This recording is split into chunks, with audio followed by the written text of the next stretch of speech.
भूख मिटाने के लिए अपनी जान खतरे में डाल दे। क्या आप सोच सकते हैं कि वही राजकुमारी जिसने सोने के नखरे किए आज मिट्टी पर गिरी सूखी रोटी के लिए तरस रही थी, और वह जादुई सफेद बिल्ली जिसकी आंखों में नीले हीरे चमक रहे थे, आखिर क्यों एक घमंडी राजकुमारी को बचाने के लिए मौत के पास तक चली गई। यह कहानी सिर्फ घमंड के टूटने की नहीं है, ये कहानी है कुर्बानी की और उस मोहब्बत की जो तकदीर तक बदल देती है। वीडियो को आखिर तक देखिए, क्योंकि आखिर में फायजा का वह रूप सामने आएगा। सुल्तानत ए फेरोज के ऊंचे मीनार इतने बड़े थे कि बादल उनके साए में ठहर जाते थे। राजकुमारी सिद्रा के कमरे में हमेशा ITR की खुशबू रहती थी। उसके कपड़े इतने नाजुक रेशमी थे कि हवा से भी हिल जाते थे, लेकिन उसका दिल उस संगमरमर से भी ज्यादा कठोर था। वह अक्सर महल की खिड़की से नीचे बाजार को देखती और कहती, बाबा जान, इन आम लोगों को महल के करीब क्यों आने देते हैं?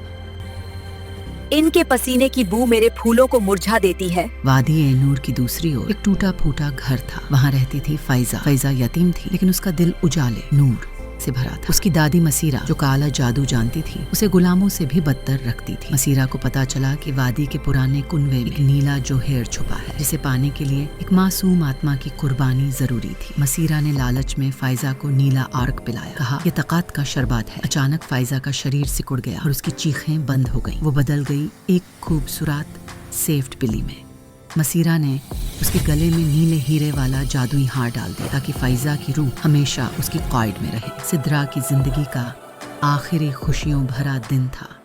जब बाबा रहीम अपनी सूखी रोटी लेकर आया तो सिद्रा ने उसे फेंक दिया और उसका चेहरा पानी से भिगोते हुए चिल्लाई, तुम्हारी हिम्मत कैसे हुई यह गंदगी महल में लाने की? सुल्तान सिकंदर ने गुस्से में कहा, सिद्रा रिज़िक की तौहीन, खाली की तौहीन है। आज से तुम शहजादी नहीं रही। जब सिपाही ने सिद्रा को महल से बाहर निकाला तो उसके रेशमी जूते पहली बार गर्म मिट्टी से टकराए। वह चलती रही, उसके पांव से खून बहने लगा। इसी शाम झाड़ियों के बीच उसे एक सफेद बिल्ली दिखाई दी। यह थी फायजा। सिद्रा ने गुस्से में पत्थर उठाया और फेंका। दफा हो जाओ, तुम भी मेरी जिद का तमाशा देखने आई हो। पत्थर फायजा के माथे पर लगा, खून निकल गया, लेकिन फायजा ने सिद्रा को अकेला नहीं छोड़ा। वो चुपचाप पीछे से उसकी रक्षा करती रही। सिद्रा की मुश्किलें और फायजा की मदद भूख ने सिद्रा को तोड़ दिया था। वह एक अमीर तिजार के पास गई। मैं शहजादी सिद्रा हूँ, मुझे खाना दो। अगर तुम शहजादी हो तो मैं इस सल्तनत का बादशाह हूँ। चलो भागो यहाँ से। सिद्रा एक पेड़ के नीचे गिर पड़ी। तभी उसने देखा कि सफेद बिल्ली मुंह में कपड़ा दबाए लाई है। उसमें 2 खजूर थी। सिद्रा ने उन्हें ऐसे खाया जैसे वह खजाना हो। उसकी आंखों से आंसू बहने लगे। तुमने मेरी मदद की जबकि मैंने तुम्हें पाटर मारा था। दोनों अब साथ चलने लगे। एक बूढ़ी औरत के पास 100 हार बनाने का काम मिला। सिद्रा की उंगलियां छिल गई, खून बहने लगा। फायजा बिल्ली बनकर उसके जख्म चाटती जैसे मरहम लगा रही हो। सिद्रा का दिल बदल गया था। मसीरा का काला जादू। रात को मसीरा ने अपने जादुई आईना में देखा कि फैजा सिद्रा के साथ है।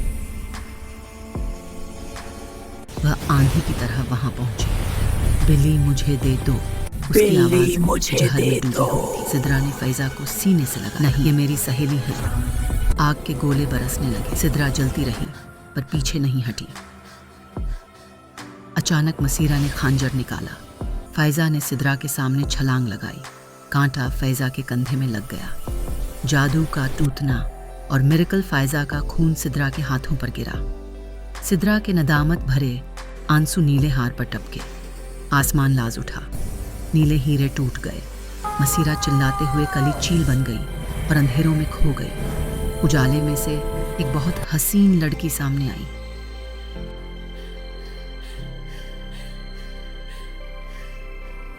सिद्रा, तुम्हारे एक सच्चे आंसू ने मुझे आजाद कर दिया।